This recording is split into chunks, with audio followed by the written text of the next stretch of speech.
జూన్లో నేను ముఖ్యమంత్రి అవుతానే, జూలై 24, ఆగస్టు 24 ఫస్ట్ టైం నీతి ఆయోగ్ పిలిపించాం. వాళ్ళు కూడా రమ్మని మాట్లాడితే ఇమ్మీడియట్ ఫస్ట్ మీటింగ్ పెట్టి ఎక్స్పర్ట్స్ అందరితో మీటింగ్ పెట్టాం. ఇంకో పక్కన 27 ఆగస్టు 2024 ఈ యొక్క మీటింగ్ వారితో కూర్చున్నప్పుడు ముందు వారు ఎక్సర్సైజ్ చేశారు. ఫస్ట్ మీటింగ్ నేను ఆగస్టులో పెట్టుకున్నాను. ఇంకో పక్కన పబ్లిక్ కన్సల్టేషన్ ఎంగేజ్మెంట్ సెప్టెంబర్ నుంచి అక్టోబర్లో చేశాం. గ్రాస్ రూట్ క్షేత్రస్థాయిలో ఉండే అందరితో మాట్లాడి వాళ్ళ యొక్క ఏం చేయాలనే విషయాలన్నీ కూడా వారితో మాట్లాడి సెప్టెంబర్ అక్టోబర్లో పూర్తి చేశాం. అదే మనకి విజన్ అలైన్మెంట్ అవన్నీ కూడా తయారు చేసుకొని ఈరోజు మీరు ఇంత మునుపు కూడా భాగస్వాములు అయ్యారు. ఈరోజు రాష్ట్రంలో బ్రాడ్గా డిస్కస్ చేయడం కోసం, మీ ఆలోచనలు తీసుకోవడం కోసం, అసెంబ్లీ ఆమోదం పొందడం కోసం ఈరోజు మనం డిస్కస్ చేస్తున్నాం. ఇది అవుతానే తొందరలోనే దీని మీద ఒక యాక్షన్ ప్లాన్ తయారు చేసి లాంచ్ చేసి ముందుకు పోతామని చెప్పి కూడా నేను మీకు తెలియజేస్తున్నా. మీకు ఇప్పుడు ఇక్కడ చూసినప్పుడు అధ్యక్ష extensive grass root level engagement చేశాం. మండల్ మున్సిపల్ వర్క్షాపులు పెట్టాం. 464 మండలాల్లో 106 మున్సిపాలిటీల్లో వర్క్షాపులు పెట్టాం.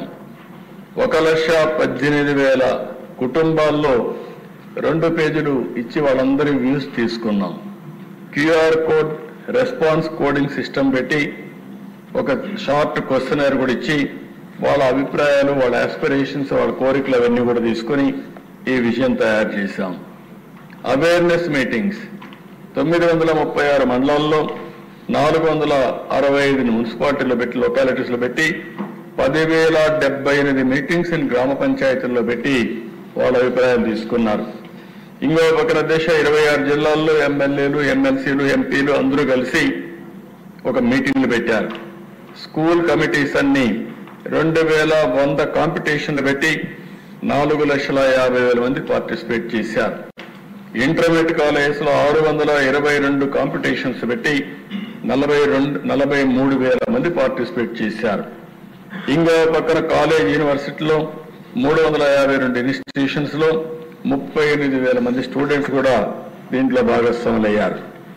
అధ్యక్ష, ఇవన్నీ కూడా మీరు చూసినప్పుడు 17 లక్షల రెస్పాన్సెస్ వచ్చాయి. అందులో 56% ఉమెన్ రెస్పాండ్ అయ్యారు. అంటే ఆంధ్రప్రదేశ్లో ఉమెన్ పార్టిసిపేషన్ ఎక్కువగా ఉందనడానికి ఇది ఒక ఉదాహరణ.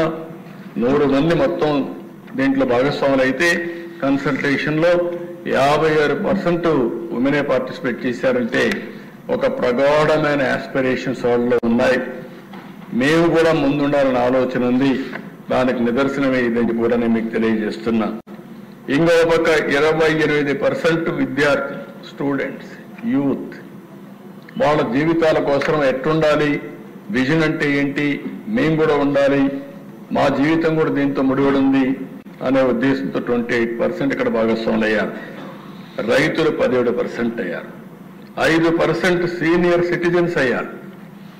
వాళ్ళు కూడా వాళ్ళ వ్యూస్ చెప్పారు. వాళ్ళ కోసం ఎట్టా విజన్ ఉండాలని కూడా మొత్తం చెప్పే పరిస్థితి వచ్చారు. అంటే దేశంలో చాలా విజన్ డాక్యుమెంట్స్ తయారు చేశారు. కానీ ఇటీవల కాలంలో 17 లక్షల మంది భాగస్వాములు కావడం, వాళ్ళు ఒపీనియన్స్ ఇవ్వడం మొదటిసారి దశ. అది మన రాష్ట్రంలో జరిగింది. అంత చైతన్యం వెళ్ళలో ఉంది. వాళ్ళందరినీ మనస్ఫూర్తిగా పేరున భాగస్వాములను అందరినీ అభినందిస్తున్నా. భవిష్యత్తులో ప్రతి ఒక్క కుటుంబం కూడా భాగస్వాములు కావాలని చెప్పి కోరుకుంటున్నాను అధ్యక్ష. అధ్యక్ష, ఇది వచ్చిన తర్వాత మీరు ఒకసారి చూస్తే మొత్తం విజన్ అంతా కూడా 10 బ్రాడ్ ప్రిన్సిపల్స్, 10 సూత్రాలు, స్వర్ణ ఆంధ్రప్రదేశ్.